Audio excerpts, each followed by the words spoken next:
नैहर से जब ससुरा गईलू। तो हेलो भाई लोग, कैसे हो? फिर से आए हुए एक मजेदार भोजपुरी कॉमेडी वीडियो के साथ। तो वीडियो को लास्ट तक देखना, वीडियो को लाइक जरूर करना। नैहर से जब ससुरा गईलू, का है तू भी जो तुरंत करवाई बन के ससुराल की? कै बज दिया बुतैलू।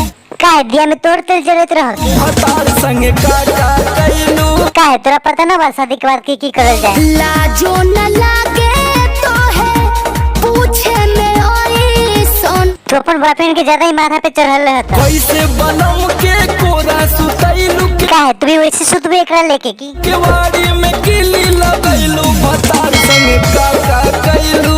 अच्छा, के बारे में किली लगा लेवे के बाद तोरा देखे में न बोला कि क्या करलक भतार के साथ। चलो हटा, का करब जान के? जब एक शादी हुए तो ये भी ऐसी करत उहेला तोरा से ये सब बात पूछता। ये अपन पति से झूठ बोल के बीएफ के साथ जाती है मस्ती करे। देखा कैसे चिपका चिपकी करती है दोनों अपन पति से झूठ बोल के। 4 दिन में चमके लगा। ये सब एक पति के कमाल बा। चेहरा पलाई।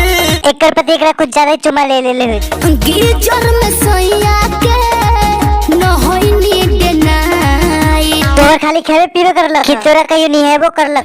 कई बार चोंच से चोंच लड़ाईलू। अब तू एकरा के भूल जा के करोड़ के पकड़। गुलाबिया चादर ओढ़लू। भतार संगे का कैलू। अरे गुलाबिया या नीला चादर रहा ओकर अंदर काम एक के हुई ना। अरे अब तो बता दा। तो ये कुल बतावे वाला बात है।